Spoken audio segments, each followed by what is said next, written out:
Our own Lorna Dueck alongside Dr. Nell DeBoer have penned a new book called For Your Health, a look into God's methods for healing. The book is full of personal accounts of healing brought on by miraculous healings and combines a historical look at the evolution of healing in society and the church. Well, first, this is an absolute pleasure. We never got a chance to do this before, so this is awesome. This is awesome. Let me start here. Why were you so moved to write this book? I ran into some physical health issues, both in our own family and in my role as the lead here. We were just getting hit with a lot of really needy calls coming into the Crossroads prayer lines. And as I looked at those, actually there's 1,200 calls coming in a day, I said, there's such need here for physical healing. It brings a lot of despair for people. Surely God doesn't want us to sit this issue on the shelf. I thought spiritually we need to look into our physical health and our longing to feel better for healing. It's interesting because we're talking about, spiritual health, and as we look into doctors' conscience rights in Canada and the whole issue of morality, religion, everything in flux, I'm curious, what are your own thoughts on this very controversial issue in light of what you discuss in your book as well? Okay, so doctors' rights, nobody's more front line on this than the doctor and the patient. That's right. And so what I'm sensing as I've watched the last 10 years of the right to assisted death move along is that people my age are just forecasting, I'm going to be in control of this. We've always had rights. We are the generation that created a whole bunch of new rights, and now we want the right to control how we die. So we're taking the whole health process, and as our health will inevitably get worse as we age, we're saying, I'm going to take that into my own hands. And the danger is that the spiritual directives for the well-being of all of society and our personal health get set on the shelf. So I thought there needed to be a new injection of education, and that's the book, onto what might God want to do with our health. When you face a wall, when it's not looking good, what might God want us to do spiritually with our health? And so the book unpacks, yes, sometimes there are miracles.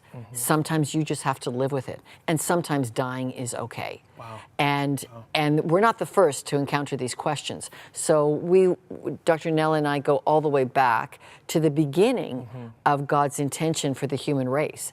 And he loved it to be healthy. That's on the record with God. So it's a long and winding journey, but we've got to talk about it. You talk about journey, the book opens up with a powerful word, and it says, healing is hard work. What do you say to those who say, you know what, it's hard enough for me to keep hope in the situation I'm in. Now you're telling me I should be stretched or, be stretched to believe in the miraculous and in a God that I cannot see. What do you say to those who are struggling to really look beyond themselves in this internal kind of war they're facing? Buckle up. It's just reality. It is hard work. Healing is hard work. So this book covers physical healing from what you do for self-care, what you can do through learning, through prayer, through the disciplines of living when you are not healed. Wow. And it takes focus. It takes positivity, it takes good input, it takes community, it takes care. You cannot be passive about your health. And great thing in this book is that the tales you discussed are not just other people or passive tales. There's a human connection you have. You've had your own personal journey with the miraculous. Can you unpack that a little bit for us? No, that's the secret. Okay, that's the secret. I'm not going to tell people what was the miracle in my life. But I know what it is to get on my knees with God and beg for a healing. And you know what? I have had a few miraculous touches in my family circle, and I haven't written about all of them, but I do write about a very personal one that affected me when I was a young 20-year-old, and my health could have derailed my entire career. And I also know what it is to sit to, this book is dedicated to my sister-in-law, who we have done, this context piece we made with my sister-in-law, Marg, went viral. And as we speak, Sheldon, she's still in that same immobilized, completely paralyzed state. And she gives me and others around her life, and I don't understand why God hasn't taken her home, but she's not willing. either to say we will surrender. Her health is hard work. Let me ask this last question to you. To those who are still wrestling with science and faith, the miraculous and what I see before me, how do we join these two phenomenons together, or will they forever be at odds? What would you say to Canadians watching on that? Well, there's an entire chapter in the book on science and healing. And I'll tell you what, Sheldon, there's more evidence that praying, meditating, reading your Bible, and going to church is better for your health than eating all the health food trinkets. That's right. That I can get myself crazed up about.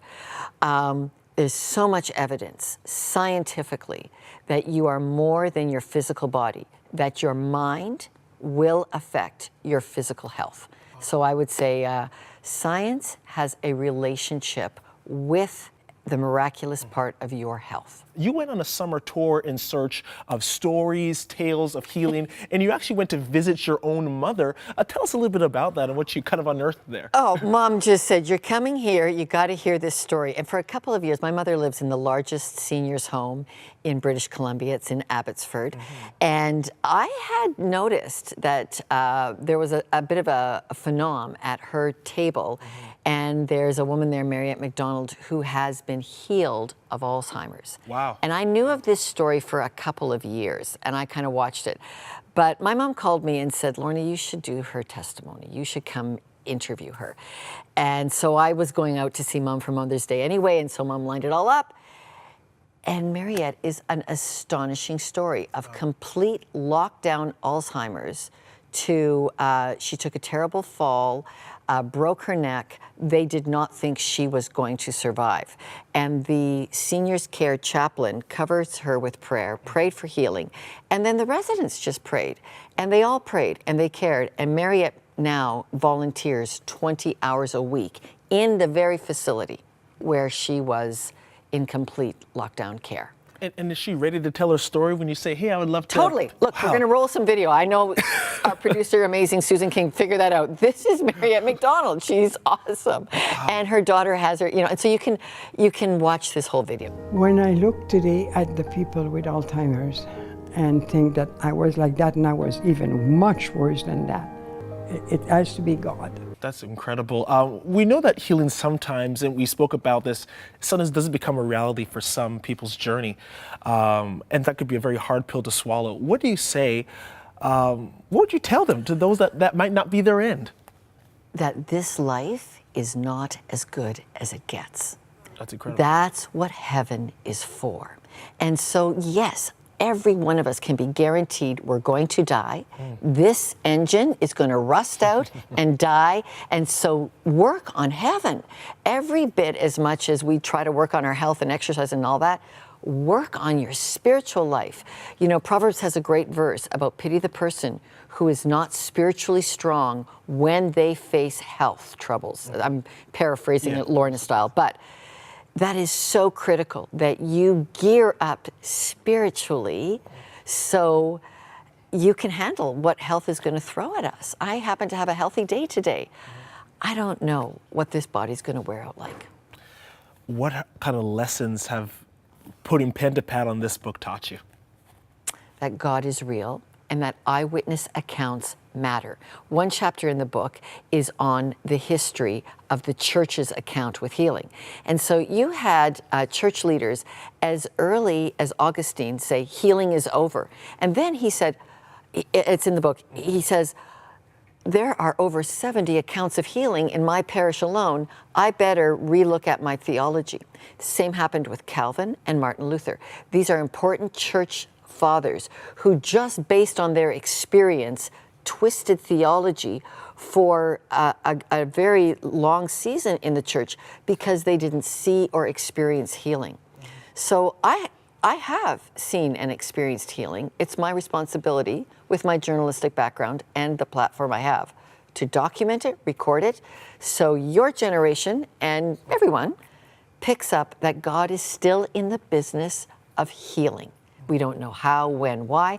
And boy, if we had budget to send me around the world and collect healing stories, I would go to Africa and I would go look for the resurrection stories, because we're not only seeing healings, we are seeing some people raised from the dead. I just have not been able to personally document it. Maybe that's the next book. Maybe that's what's coming. You never know. But for now, what I want you to do is go on our website and get really connected to this great literature. Again, the book is called For Your Health, A Look into God's Methods for Healing, penned by our very own Lorna Dueck alongside her own colleague, Dr. Nell DeBoer. A great read. Please make this part of your life's journey.